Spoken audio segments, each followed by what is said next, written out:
இயேசு உங்களை நேசிக்கிறார். இந்த நாள் வேதாகம தியானத்திற்கு உங்களை அன்புடன் அழைக்கிறேன். என்னை காண்பவரை நானும் இவ்விடத்தில் கண்டேன் அல்லவா என்று சொல்லி தன்னோடு பேசின கர்த்தருக்கு நீர் என்னை காண்கிற தேவன் என்று பெயரிட்டாள். ஆதியாகமம் 16 அதிகாரம் 13 ஆழ்கடல் நீச்சலில் ஈடுபட்டிருந்த ஒருவர் ஒரு நாள் கடலின் ஆழமான பகுதிக்கு சென்றார். கடலின் ஆழத்தில் ஒரு காகித துண்டு சிக்கியிருப்பதை கவனித்தார்.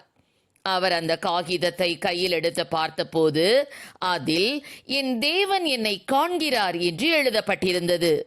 இந்த ஆழ்கடல் நீச்சல் வீரர் பல முறை சுவிசேஷத்தை மறுத்த ஒரு நபர். ஆனால் அவருடைய தெய்வ பக்தியுள்ள தாய் மற்றும் சபையின் விசுவாசிகள் அவருடைய ரட்சிப்பிற்காக ஜெபித்துக் கொண்டே இருந்தனர். இம்முறை கடலின் ஆழத்தில் தேவனுடைய வார்த்தை அவரோடு இடைப்பட்டது. அந்த வார்த்தை அவருக்குள் கிரியை செய்ய ஆரம்பித்தது. அன்றே அவர் தனது வாழ்க்கையை இயேசுவுக்கு ஒப்புக் கொடுத்தார். இம்முறை தேவனுடைய வார்த்தையை என்னால் எதிர்க்க முடியவில்லை. கர்த்தர் என்னை கடலின் ஆழத்தில் சந்தித்தார் என்று கூறினார் அந்த ஆழ்கடல் நீச்சல் வீரர். ஆம், எனக்கு அருமையானவர்களே, வேதாகமத்தில் நீர் என்னை காண்கிற தேவன் என்று ஆகார் வனாந்தரத்தில் ஒரு நீரூற்றுக்கு அருகில் தன்னுடனே பேசின தேவனை இவ்வாறு பெயர் சொல்லி அழைத்தாள். அவள் தன் எஜமானியாகிய சாராயை விட்டு ஓடி வந்து வனாந்திரத்தில் மரணத்தை நோக்கி ஓடிக்கொண்டிருக்கும் ஆதரவற்ற நிலையில் கண்ணீர் வடிக்கின்ற சூழ்நிலையில் அவள் தன்னோடே பேசிய தேவனுக்கு என்னை காண்பவரை நானும் இவ்விடத்தில் கண்டேன் அல்லவா என்று சொல்லி தன்னோடே பேசின கர்த்தருக்கு என்னை காண்கிற தேவன் என்று பெயரிட்டாள். ஆம், நீங்கள் எங்கிருந்தாலும் ஆண்டவர் உங்களை பார்க்கிறார். உங்கள் கண்ணீர், வேதனை மற்றும் தேவைகள் அவருக்கு மறைவானவைகள் அல்ல. தேவன் நீங்கள் எந்த நிலையில் எங்கிருந்தாலும் உங்களை சந்திக்க ஆயத்தமாயிருக்கிறார். சங்கீதக்காரன் தாவீதுக்கு சர்வ வல்லமையுள்ள தேவனை குறித்த வெளிப்பாடும் அனுபவமும் இருந்தது.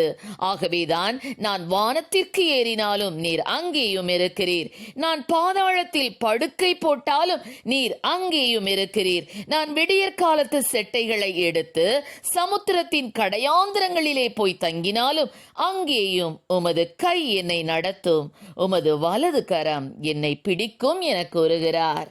ஆம் பிரியமானவர்களே, அநேக வேளைகளில் எல்லாவற்றையும் விட்டுவிட்டு எங்கேயாவது தூரமாய் கண் காணாமல் ஓடிப்போய் விடலாம் என்று உங்கள் குழம்பிய மனது சொன்னாலும் ஒன்றை மறந்துவிட வேண்டாம். உங்கள் அப்பா இயேசு உங்களை பார்த்து கொண்டே இருக்கிறார். உங்களுக்கான எல்லாவற்றையும் அவர் பார்த்து கொள்வார். இந்த பிரச்சனை நிரந்தரமானதல்ல. ஒருவேளை இந்த உலகத்தில் என்னை கண்டு கொள்ள யாருமே இல்லை என்று நினைத்து கொண்டிருப்பீர்கள் என்றால் உங்களுடைய வாழ்வில் யார் உங்களை கைவிட்டாலும் இல்லை, யார் உங்களை கண்டு கொள்ளாமல் போனாலும் சரி, உங்களை கண்டு கொள்ள ஒருவர் உண்டு. உங்கள் மேல் நோக்கமாயிருக்கும் தேவன் அவர் இயேசு கிறிஸ்து. அவர் உங்களை நடத்துவார், ஆதரிப்பார், தேற்றுவார், பராமரிப்பார், உங்கள் மனதின் காயங்களை கட்டுவார். கலங்காதிருங்கள். கர்த்தர் நம்மை ஆசீர்வதிப்பாராக.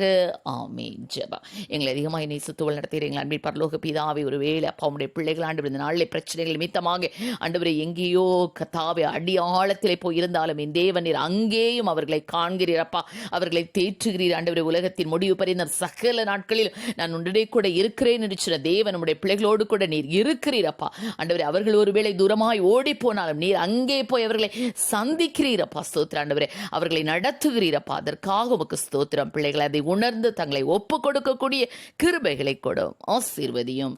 இயேசுவின் நாமத்திலே ஜெபிக்கிறோம் நல்ல பிதாவே. ஆமென்.